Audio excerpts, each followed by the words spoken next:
After a year on the road, I thought I'd get tired of traveling. The endless clatter of railways, highways, and everything in between. But as my train pulled into the station at Bellariva, I felt every bit as excited as the first day of my journey. A whole year. It felt like a lifetime.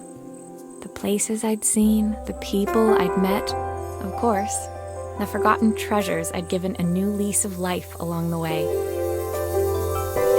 I'm a restorer by trade. Bringing our most beloved possessions back to life is what I love to do. I'd been traveling for months, working my way from one town to the next, fixing everything from family errands. Bellariva was my chance to take a break. Unfortunately, that would have to wait until after I'd unpacked.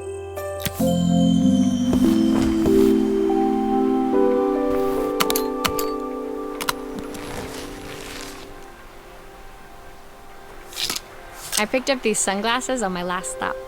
Hopefully I'm cool enough to pull them off. Who doesn't love a scrunchie? Practical and stylish. My parents took this after I made my first repair. Seems like a lifetime ago.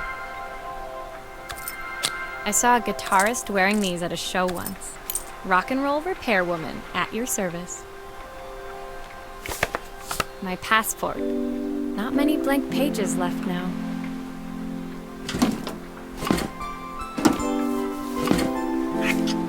Looking forward to taking more close-ups of my fingers with this. My favorite overalls. These will never go out of style.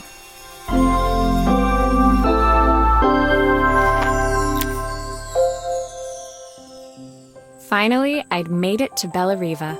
I'd come for the food festival, taking place in a few days' time. After living off TV dinners and instant ramen for the last few months, I was craving a decent meal. Of course, I'd need to earn enough money to pay for it, so I figured I'd head out the next day and find some work.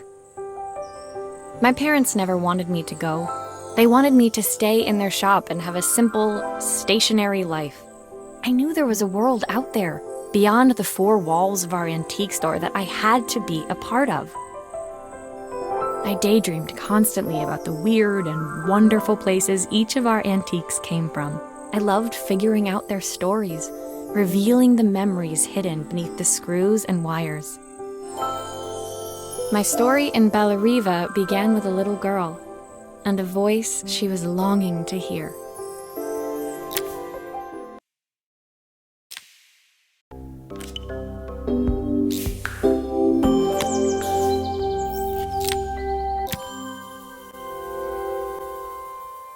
It was my first morning in Bellariva, and I couldn't wait to leave my hotel and explore.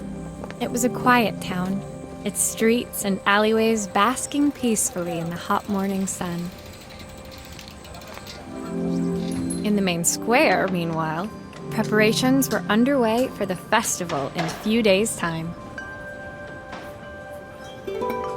As I handed out my flyers, I wondered what the people of Bellariva would need me to fix. So far, everything here seemed perfect. I was starting to worry I'd made a mistake when I felt someone tapping me on the back. Hi, I'm Izzy. Do you know how to fix things? It was a little girl, maybe 7 years old, who must have gotten hold of one of my flyers. She rummaged around in her backpack until she hauled out a battered red cassette deck. My tape is broken and I can't make it work anymore. I tried to fix it myself, but there's this metal thing in the way. Can you try?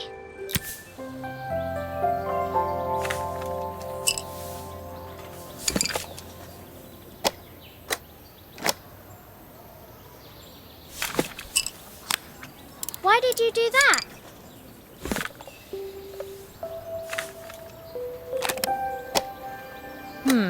Still not working. Something else must be wrong.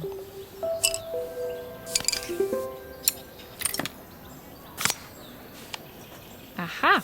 Those batteries look like they need replacing. Luckily, I have some spares.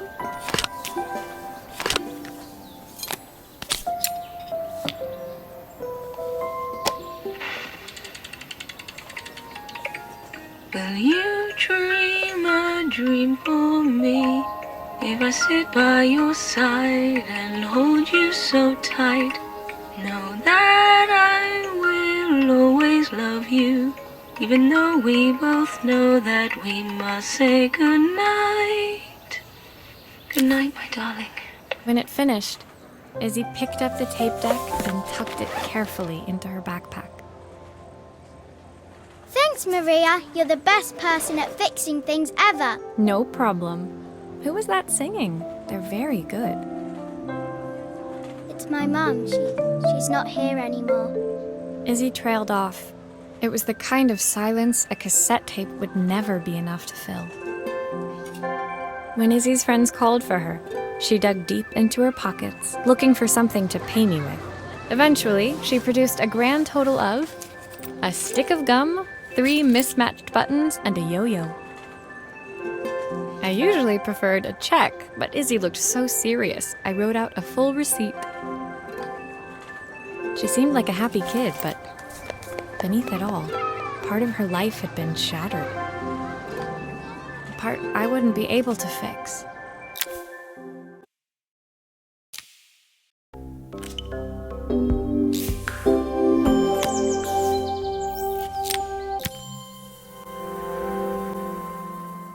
My first repair complete, I spent the rest of the day doing small jobs in and around the square.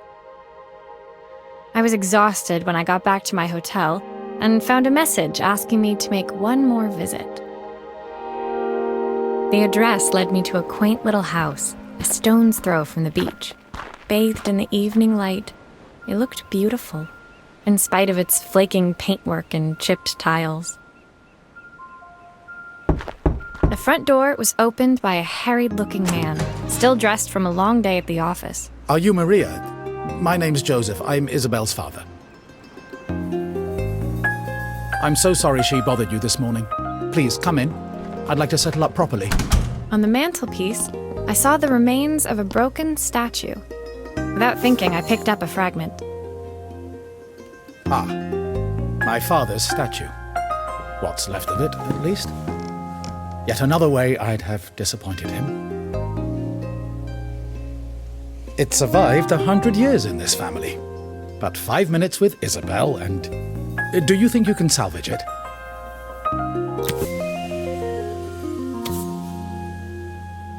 Will you be able to see the glue afterwards? I don't want people seeing the cracks.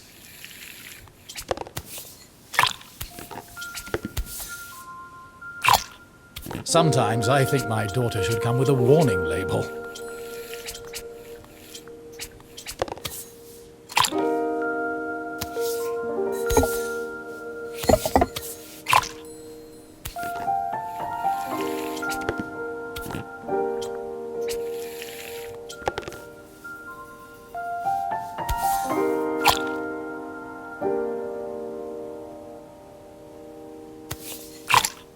Is this glue really strong enough to hold everything together? Thank you, Maria. It looks as perfect as it ever did. My father wanted me to make something of myself. As Joseph put the statue back on the shelf, it nudged against the family portrait stood proudly next to it. So he was Bellariva's mayor. And that was Izzy's mom. They must both miss her so much. Sorry, I'm a little tired. I've been working late getting things sorted for the festival. There's only a few days to go. Looks like I'll be working late. Again. When I told my parents I wanted to leave, they always found an excuse to be busy, to avoid talking about it. I guess keeping themselves occupied was their way of pretending it wasn't happening. Joseph's work must have been taking up so much of his time. But maybe that was what he wanted. I just hoped he was finding enough time for Izzy, too.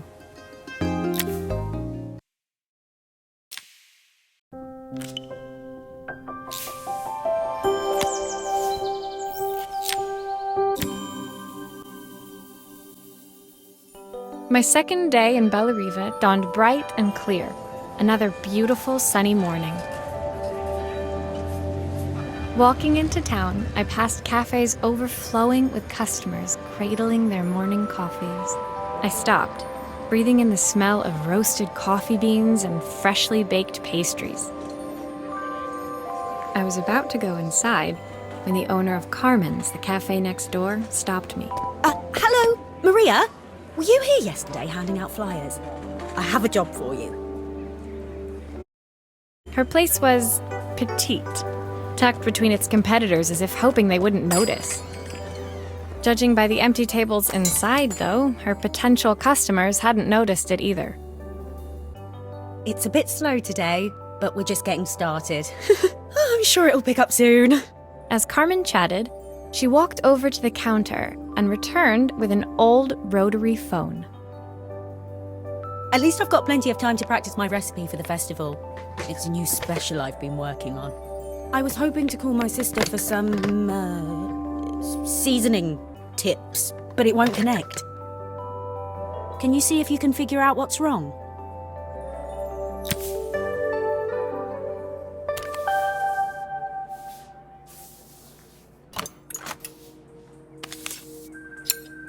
Obviously, we'd normally be much busier than this.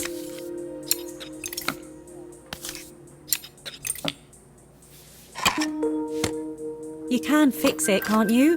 I can't afford to replace it.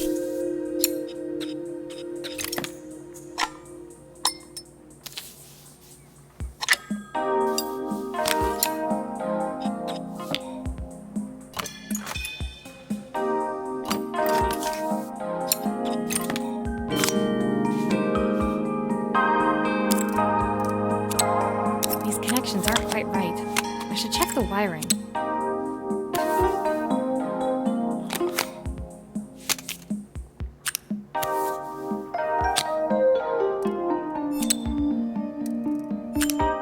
Looks like this new circuit board is all hooked up.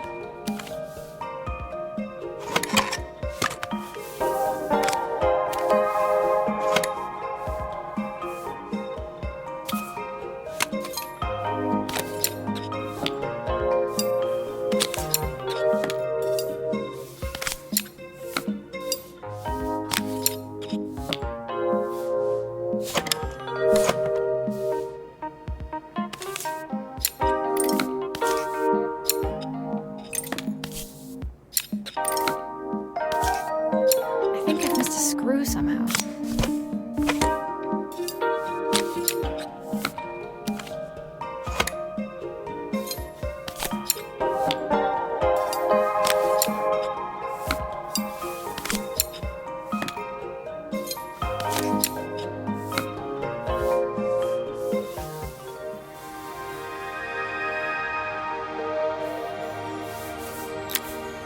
When I handed the phone back to Carmen, she seemed almost reluctant to take it from me. So it's all working now, is it? I don't have to leave it to dry or let it cool down? Nope, it's ready to go. It'll be ringing off the hook in no time. That's if I can pay my phone bill anyway. And the rent and the suppliers. Anyway, take a seat and I'll be right with you. Your coffee's on the house. I sat at one of the empty tables, while at the counter, Carmen had started dialing the phone. Hello? How's my favourite sister doing today? As she talked, Carmen became more and more tense. This didn't seem like a call for some cooking advice. I know I still owe you from last time, but I can't afford to take part in the festival if I don't pay. I could almost feel the eye roll at the other end of the line. You don't need to be here, though. Can't you just put the check in the post? When the call ended, Carmen brought me my coffee, her hands trembling. Sorry about that. My sister's decided to fly in for a visit. Oh, God, I have to get ready. Actually, I might have another job for you. Can you come by tomorrow?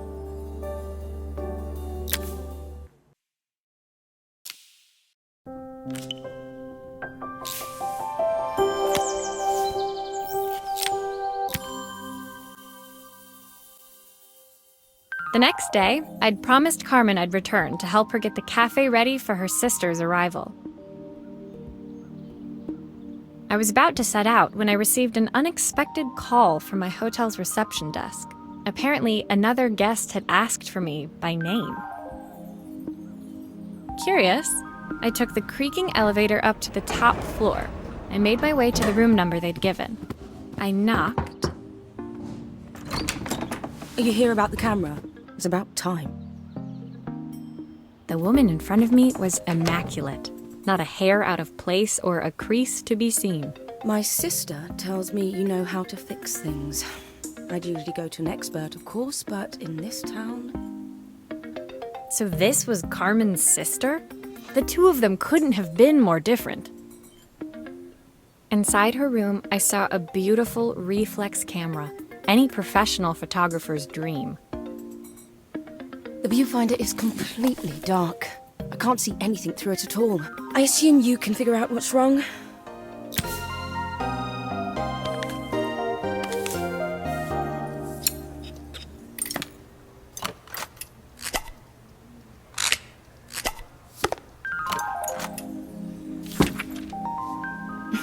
You need the manual.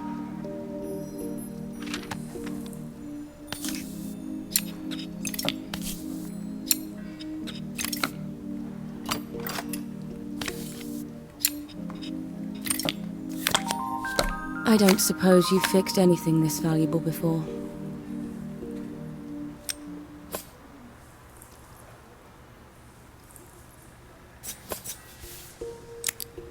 If I used the screwdriver, I could adjust the angle of the mirror.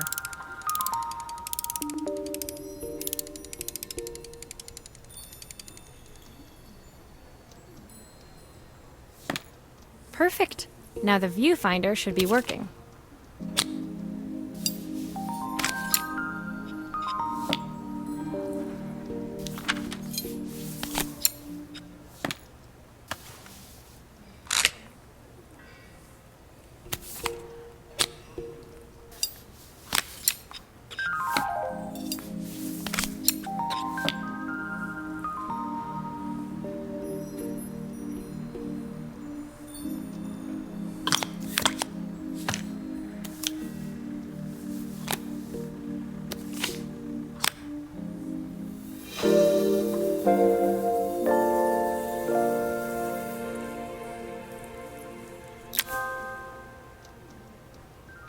I felt a pang of envy as I handed the camera to Helena. I put my disposable to shame. I picked it up on my first trip to Paris. It's a 1958 limited edition, the first of its kind. It cost me 3 months' salary, but it was worth it. I had no idea what 3 months' salary meant to Helena, but I was pretty sure it was more than I could afford. It was strange, really, that we were even staying in the same hotel. I'd picked this place because it was cheap and cheerful, but surely she could afford somewhere better?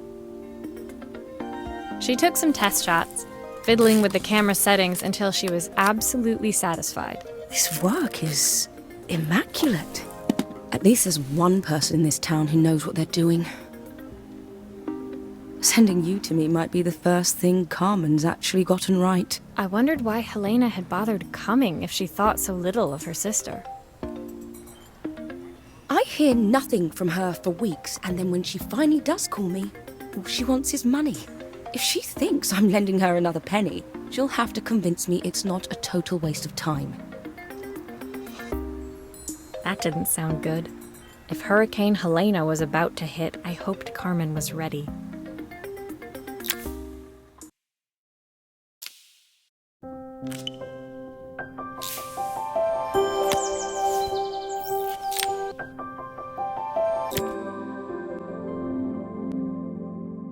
The sun was setting over Bellariva by the time I reached Carmen's cafe.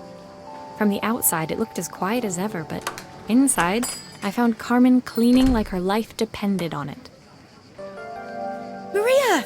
Oh, don't mind all of this. If Helena finds one speck of dust in here, I'll never hear the end of it. Carmen seemed pleased to see me, but I sensed the fidgeting tension beneath each sweep of her mop. Trying to live up to the standards of someone like Helena seemed like an impossible task. I hope you didn't mind fixing the camera for her. She was furious when it broke. I really need this to go well. If she doesn't lend me the money, I don't know how long I can keep this place going.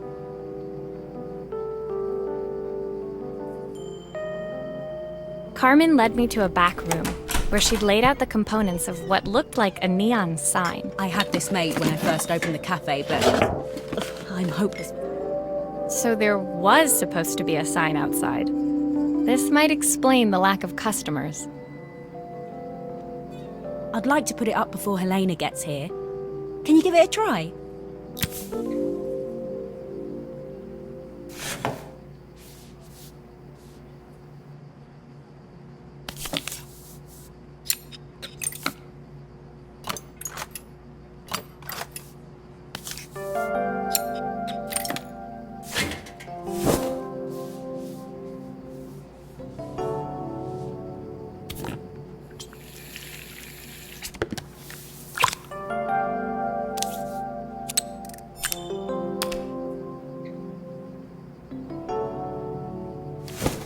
I think the whole thing is supposed to light up.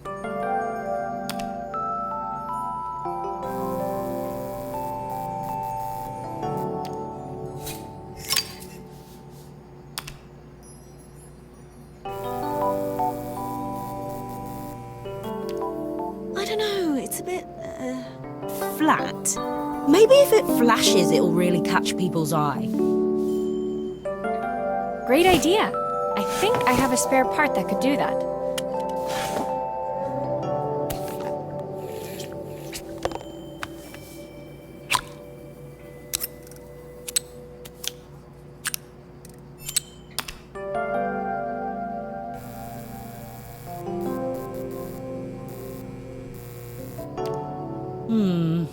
It still needs something else.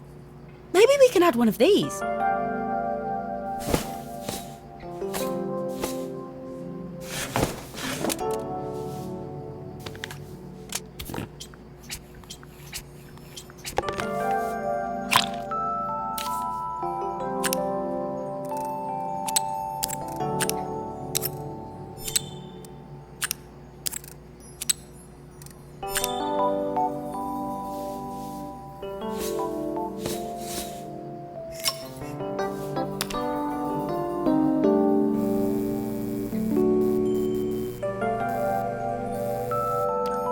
It works!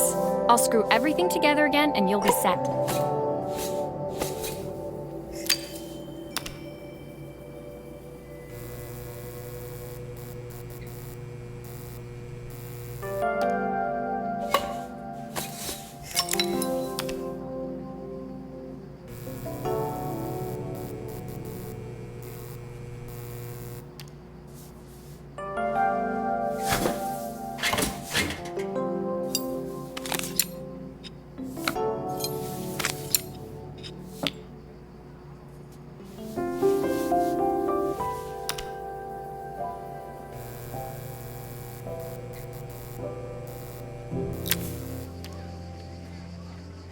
The sign fixed, we headed outside and mounted it carefully over the cafe door. Oh, that's perfect, Maria. It looks just how I imagined it. When I had this sign made, it all seemed so simple. Oh, I can't believe it. The smile froze on her face as she spotted something over my shoulder. I turned to see. Of course, my sister owns the only cafe in this entire town that isn't actually open. For better or worse, Helena had arrived. Carmen opened her mouth to explain, but Helena swept indifferently past her. Finally pausing in the doorway, she turned back towards Carmen. The first thing we're doing is getting rid of that hideous sign. And with that, she disappeared inside. I hoped Carmen's chances of saving the cafe hadn't disappeared with her.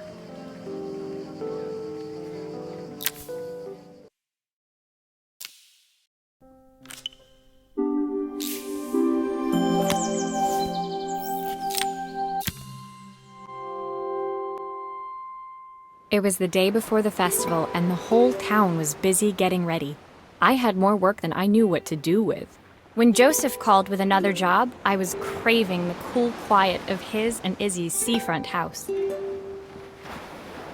I barely reached their front door when I heard someone calling me. Psst, Maria, I need your help. Quickly, it's top secret. It was Izzy, peeking out from the side of the house. She beckoned for me to follow her. She led me through to a beautiful, unruly garden overflowing with flowers of every color.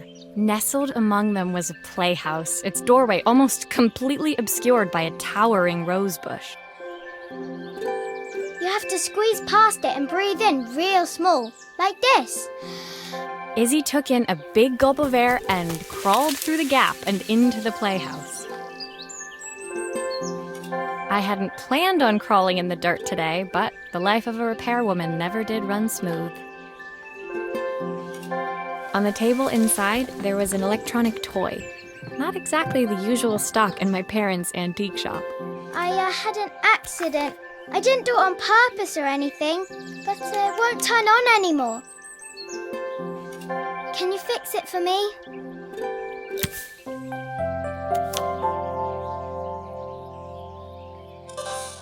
Why does it sound so scary? It wasn't like that before.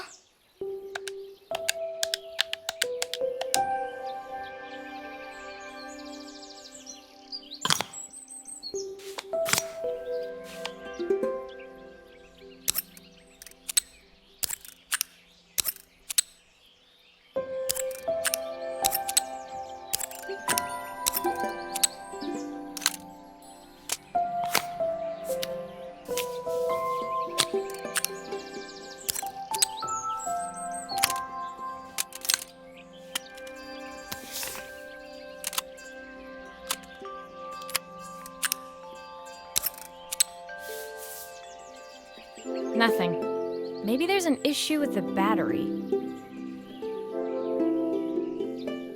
Still no power.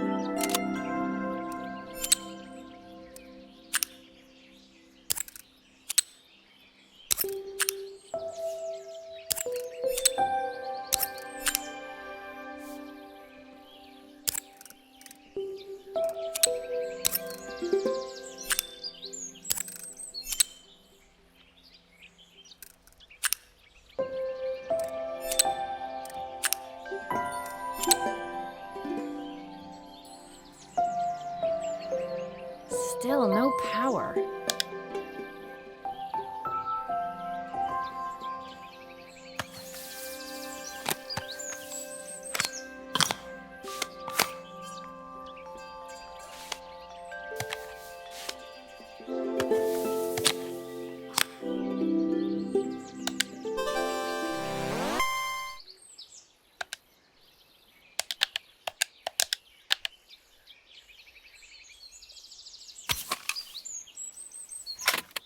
Do grown-ups play games as well?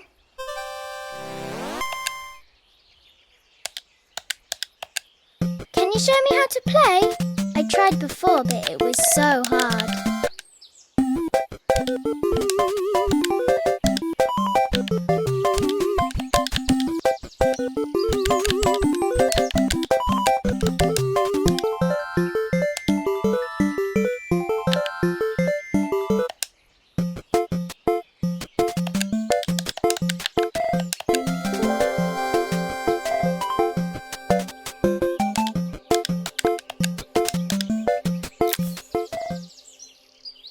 Her toy fixed, I watched Izzy retreat into its screen, taking refuge in a 3-inch world of her own.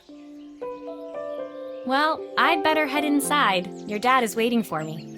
Please don't tell him about the game. He'll think I broke it on purpose. Why would he think that? Because, well, I kind of dropped it really hard at the wall. Izzy looked down, scuffing her shoes on the worn floor of the playhouse. My dad said I have to go to this stupid festival tomorrow and put on a stupid dress, and I don't want to. All he cares about is working. He never wants to see me unless it's for his job. I'm not going. He can't make me. With that, Izzy dove back through the rosebush and disappeared into the wilds of the garden. She was so young. She couldn't be expected to see that her dad was struggling too. It made me think, had I really tried hard enough to understand my parents' point of view? I was so focused on the adventures ahead of me. Maybe I didn't care enough about leaving them behind.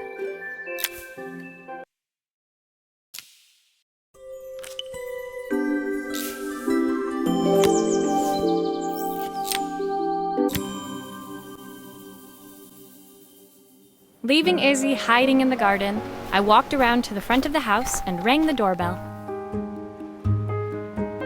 It was only then I noticed my favorite overalls covered in grass stains.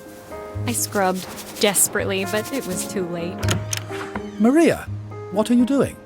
What happened to your clothes? I was, repairing a lawnmower. How unusual. Well, do come in. The job I've got for you is a little more delicate.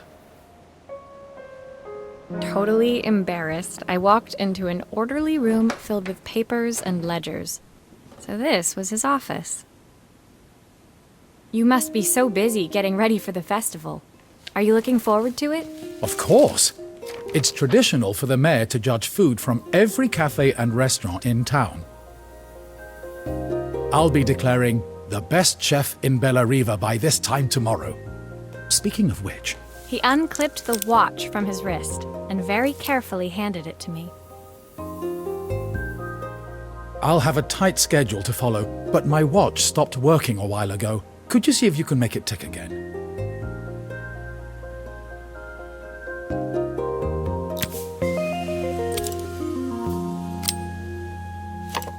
Are you sure it will all fit back together?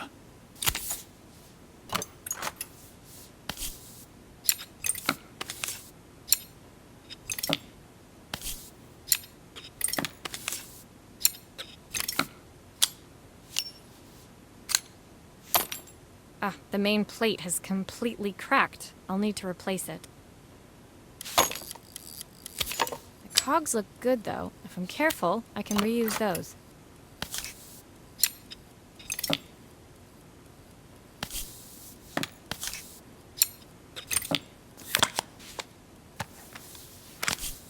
I've not gone a day without this watch since my wife gave it to me.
As I handed the watch back to Joseph, my fingers traced over the engraving on the back. I hoped fixing this was one small way I could help him move forward.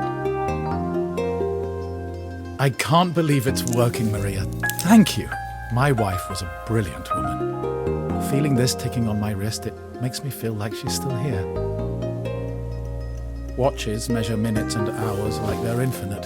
I didn't know we had so little time. Even with Isabel, I barely see her. And when I do, she acts like she hates me. Just then, the phone rang. Even when he was at home, his work was never done. Sorry, Maria. I have to take this. I'll see you at the festival tomorrow. As I left, I turned and saw him pacing the floor of his office, his watch glinting in the afternoon sun. I hoped its quiet ticking would at least bring him some peace during the busy days to come.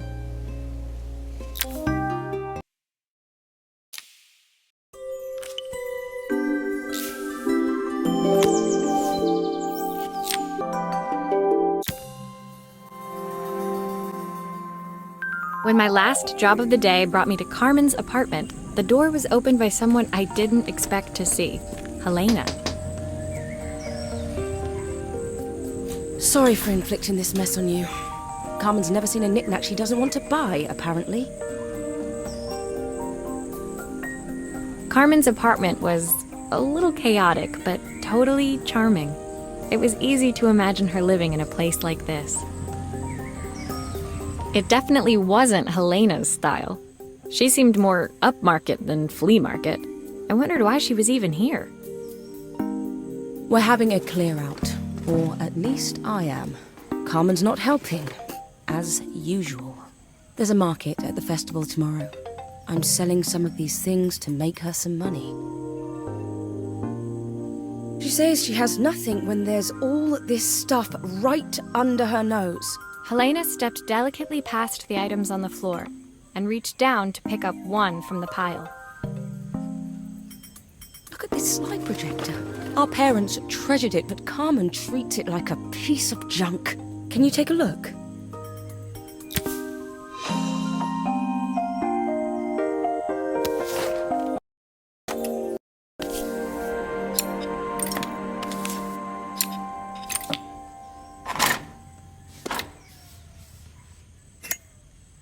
That light bulb is completely smashed. Okay, I'll need to redirect the light to the lens at the top for the projector to work.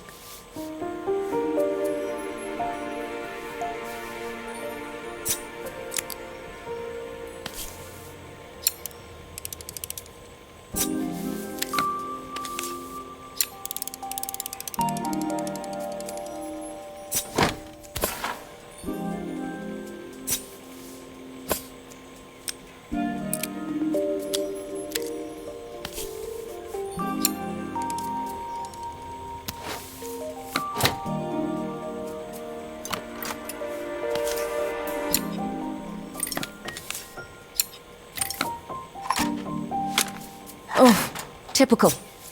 Carmen's even managed to get a slide stuck in here.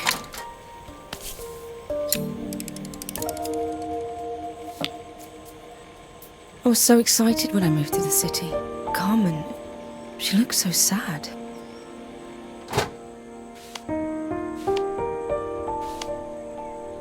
Here's the clicker you'll need to attach. God knows how Carmen broke that as well.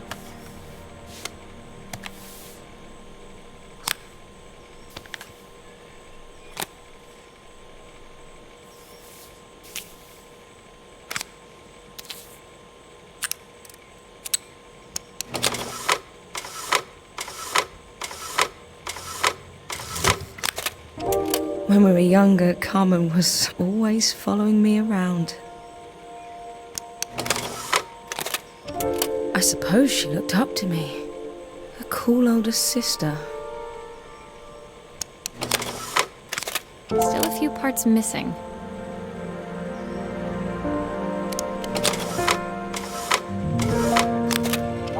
She used to ask me when I was coming home, but I was always too busy.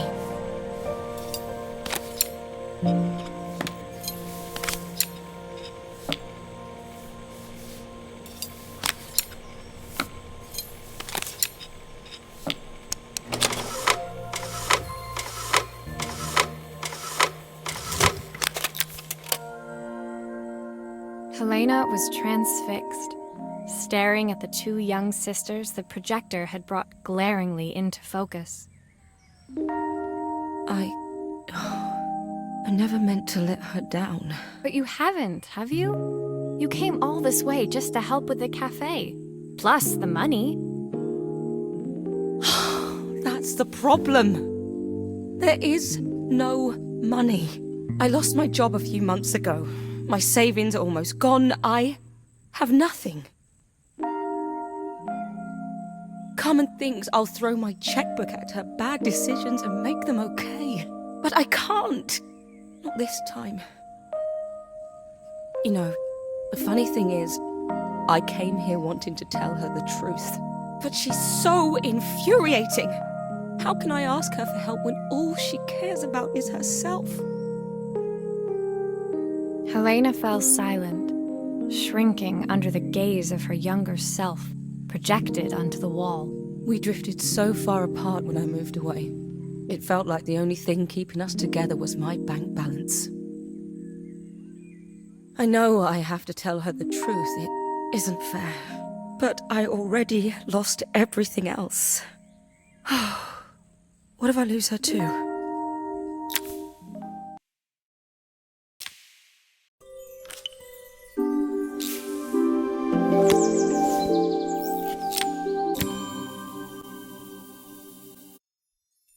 The day of the festival finally came, and after all my hard work, I was ready to put down my tools and pick up a fork.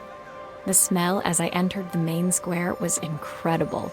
Each stall was selling food even more delicious than the last. The competition would start any minute. Most stall holders were waiting anxiously for the mayor to pay them a visit. All of them, that was, except Carmen, who was still frantically chopping vegetables and stirring pots. Maria! Thank God you're here. Can I ask you the world's biggest favour? Helena was supposed to help me run the stall today, but she never turned up. Probably too ashamed to show her face. I can't believe she lied to me.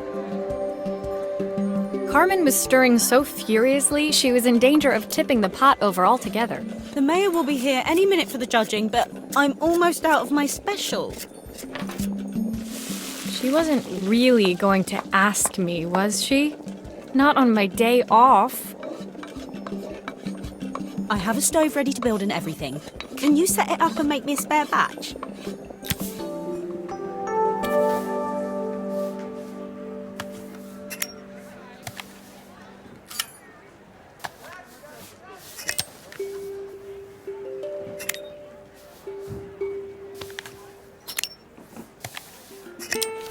It all fits. Now to light the gas.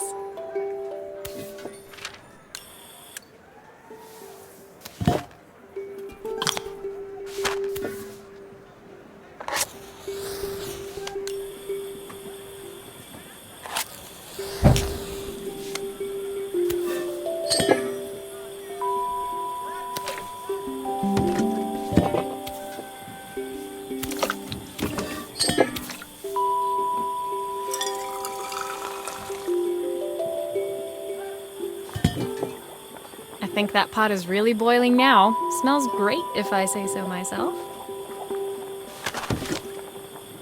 Here are the ingredients that Carmen's given me. What to add first?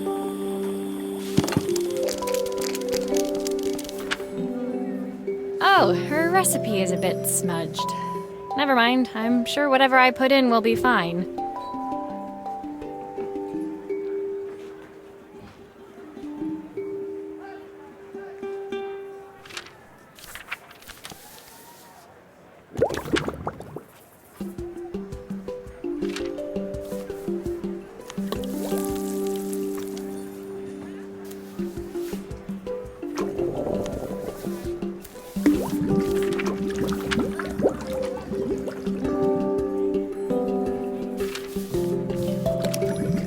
Looks good. I'll scoop a spoonful when I'm ready to serve.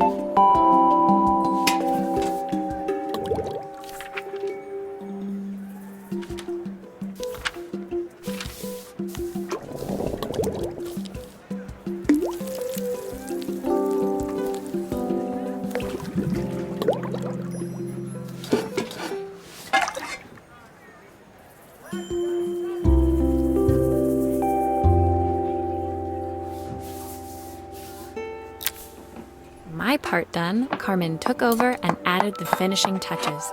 It was just in time, as a moment later, Joseph arrived with Izzy in tow. Carmen anxiously handed them both a serving. That was so tasty. Can I have some more, please? Well, you've certainly earned yourself a loyal customer in my daughter.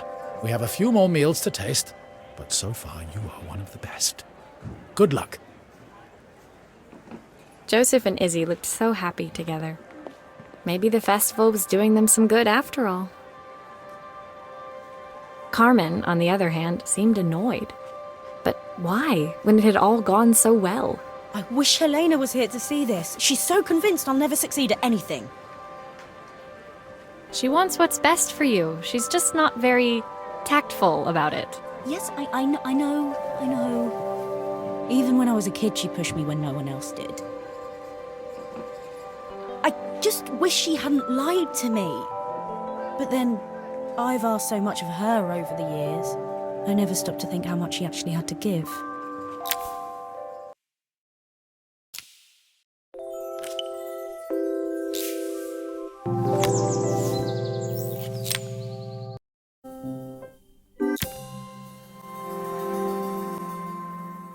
The festival finished.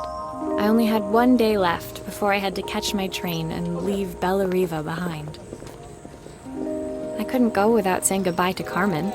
So, that evening, I made my way to the cafe. It was unrecognizable. She'd done it. Best food in Bellariva. Half the town was outside waiting to see what the fuss was about. Maria! My favorite sous chef. Come on through. It was Carmen, acting every inch the successful cafe owner she deserved to be. Even Helena was there, serving the coffees. This was the last place I expected to see her after yesterday's drama.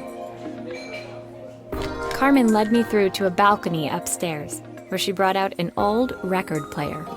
I found out where Helena was on the day of the festival. She was selling her camera to clear the cafe's debts. But then she didn't have much left for herself. So, I've asked her to come and stay with me for a while. We have a lot of catching up to do.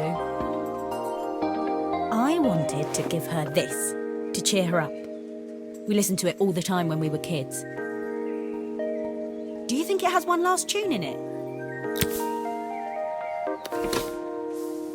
Okay, let's see what happens when we turn this on. The speaker isn't connected properly. I should check the wiring. Here's the problem. This wiring isn't connected properly.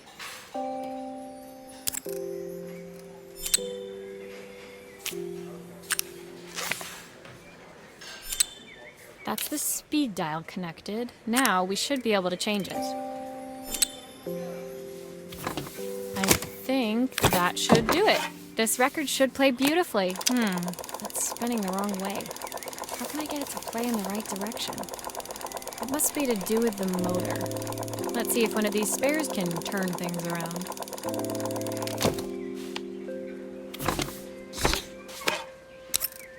If I turn the volume up, I should be able to hear it now.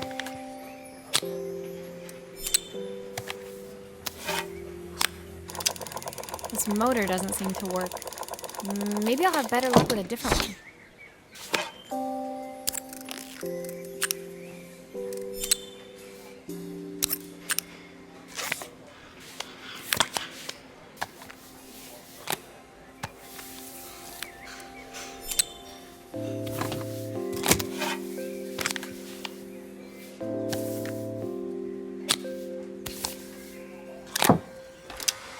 Well, it's playing in the right direction. I should check it's turning at the correct speed. This word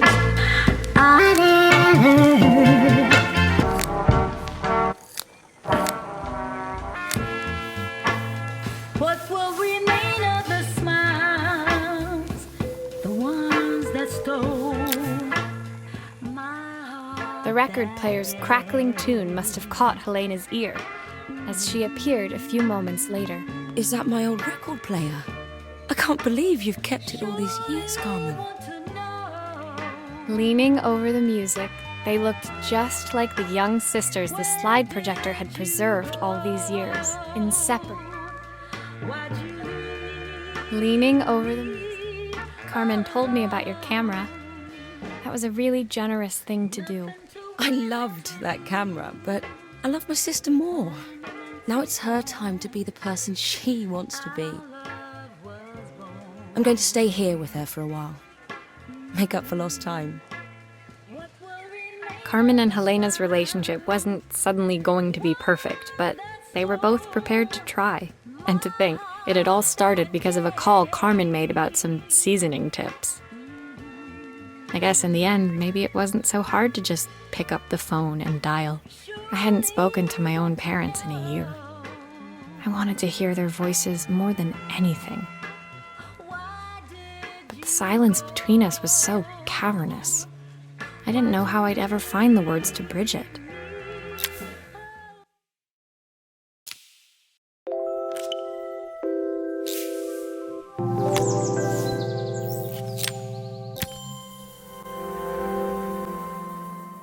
My final morning in Bella Riva, I received one last call out to Joseph and Izzy's house.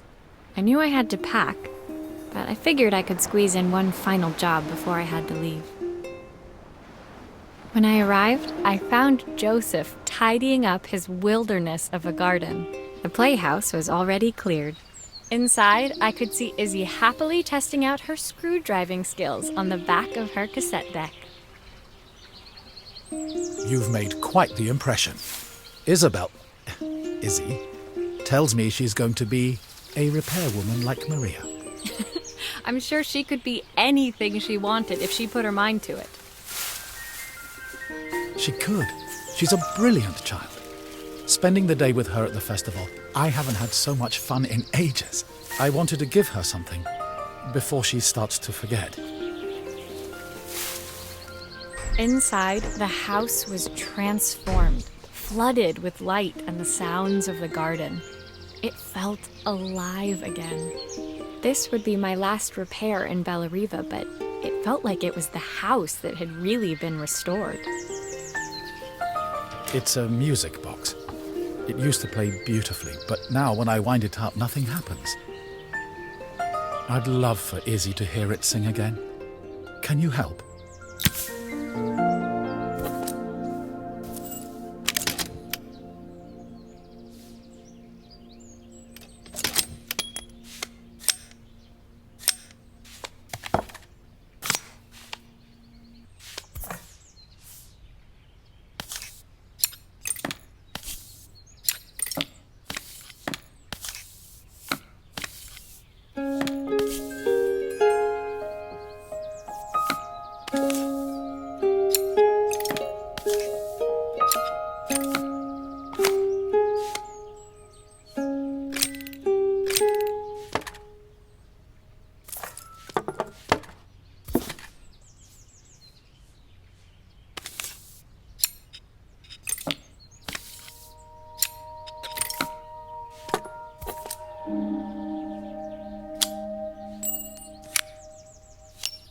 Maria, could you add this family picture of us?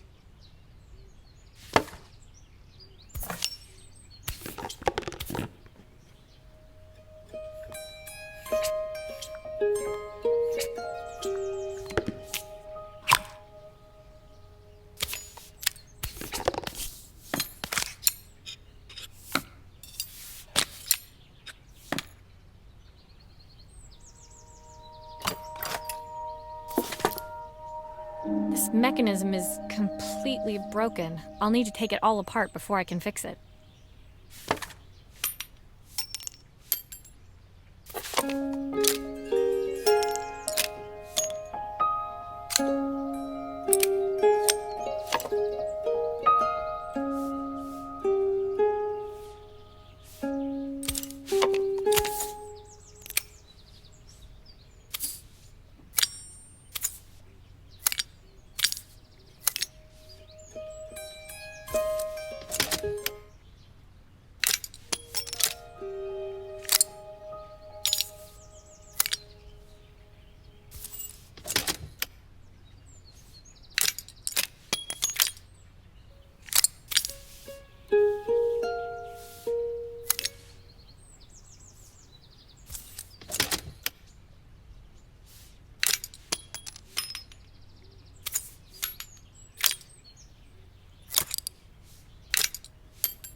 Perfect. The mechanism is good as new.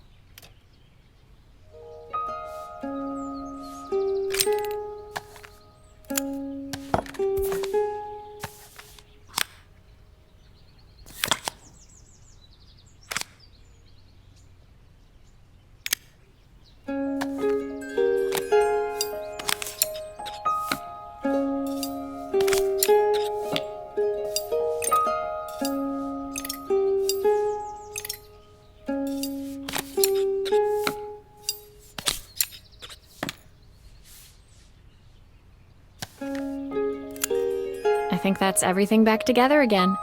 I should play it to make sure. My wife used to sing this song to Izzy each night before bed, but I always worked too late to join them. Will you dream a dream for me if I sit by your side and hold you so tight? Know that I will always love you, even though we both know that we must say goodnight. I've missed so much already. I want to be the father my wife wanted me to be. I've ended up so much like my own father, working all the time. Izzy needs me more than that, especially now it's just the two of us. My daughter comes first. Well, until she gets bored of her stuffy old dad anyway. I'll never ever get bored of you, Dad. Izzy came running into the room where Joseph scooped her up and onto his shoulders. She gazed at the music box, her eyes shining. I'd never seen her look so happy. Thank you, Maria, for everything. The things you fixed for me. I'm so glad to have them back. Joseph was a good father, and I could tell he was determined to be an even better one. When it came down to it, that was all any of us wanted. A second chance to make something right. My time in Bellariva was almost over, but before I left, I knew there was something of my own I needed to fix.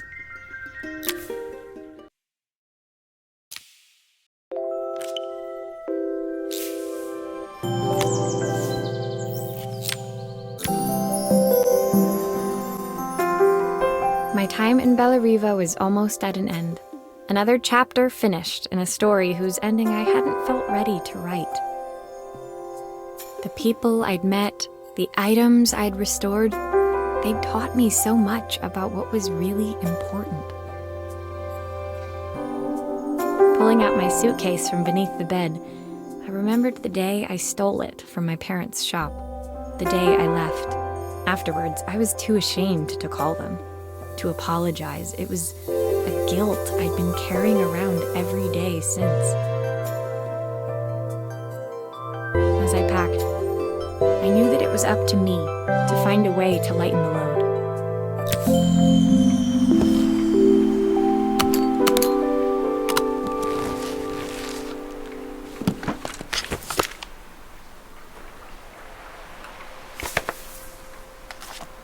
My train ticket. Can't believe it's time to leave Bellariva behind. The recipe for Carmen's special. I'm under strict instructions to guard it with my life. Izzy gave me this in exchange for my repair manual. She'll be a pro in no time. Helena gave me these designer shirts. Not sure I'll pull them off as well as she does. The soundtrack to my travels. I'll be listening to this on the journey. Joseph's idea of light reading for the train. It does look thorough.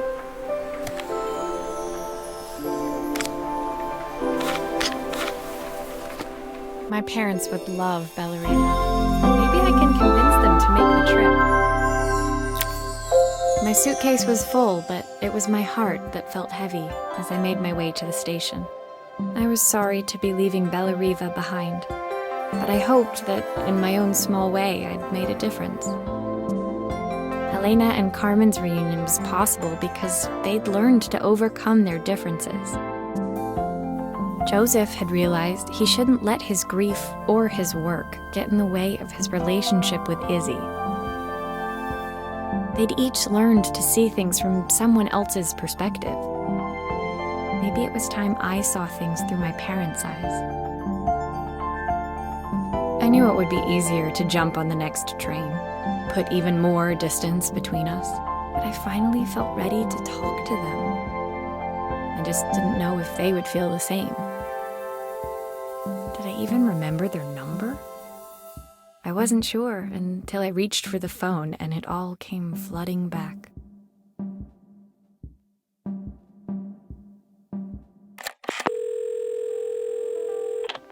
Mom? Dad? Maria? Is that you?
Dear Maria, Carmen here. Sorry I haven't written. The cafe's been absolutely manic since you left.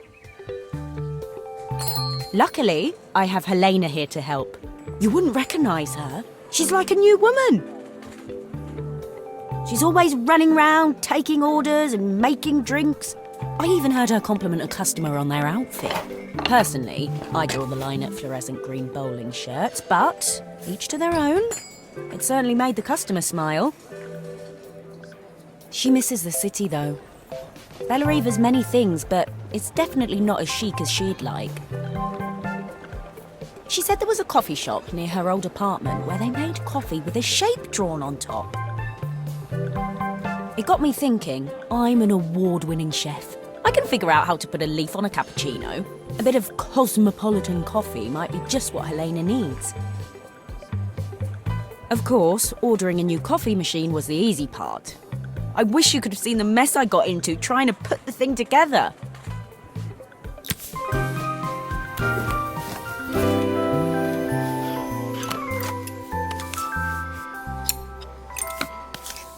I saw Maria use her screwdriver a million times. Taking this apart will be easy.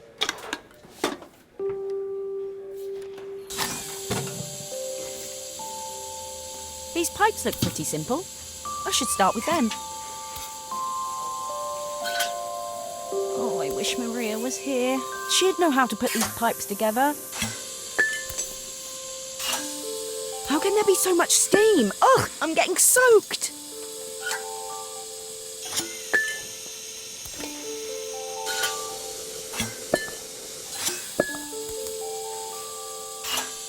That steam doesn't look good. There must be something wrong with the pipes.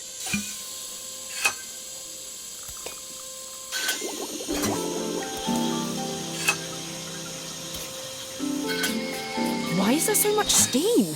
That can't be right.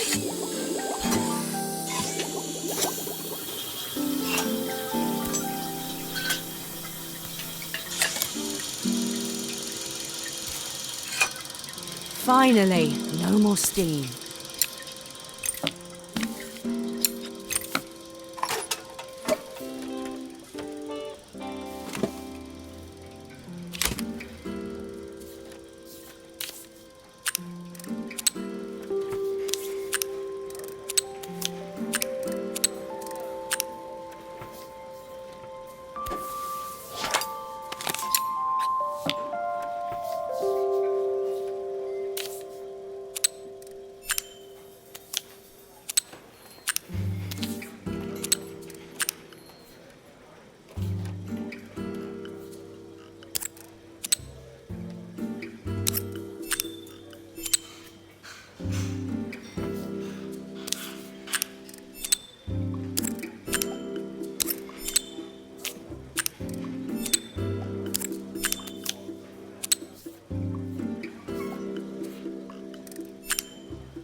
think that's everything. Better test the buttons, just to make sure.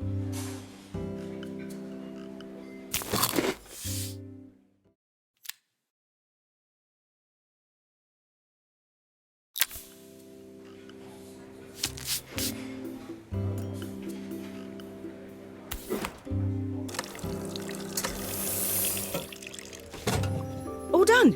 Piece of cake. Time to make my first coffee, I think.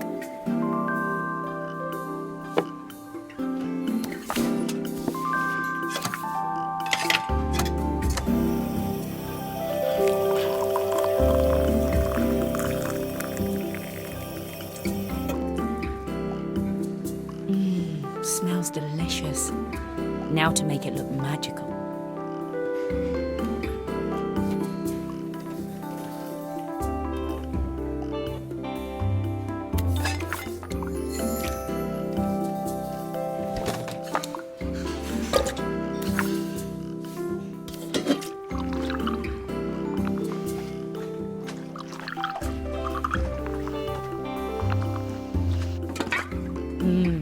Perfect coffee. All it needs is a saucer and a couple of Helena's favourite biscuits.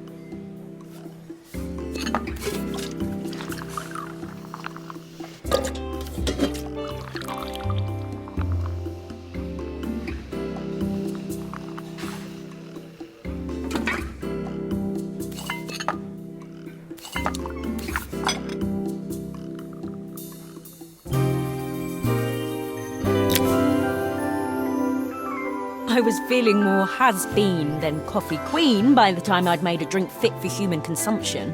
It looked a bit, postmodern, but knowing Helena's refined tastes, I hoped she'd think it was intentional. Always the connoisseur, she didn't even bother to look at it at first. She was so busy wafting it under her nose. Steamed up her glasses, of course. How was she going to see my work of art through an eye full of fog? When she finally spotted it, though, she was totally impressed. I'll admit, she spent several minutes trying to figure out exactly what it was I'd drawn. She decided it was probably a horse. Well, what she doesn't know won't hurt her. She was impressed enough to ask for another one. I guess I'll need to get some practice in. The whole thing was such hard work, Maria. I never realised how difficult it was, all that mechanical stuff.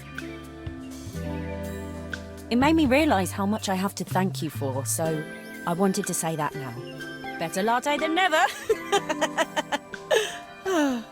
Hoping you're well. Your friend.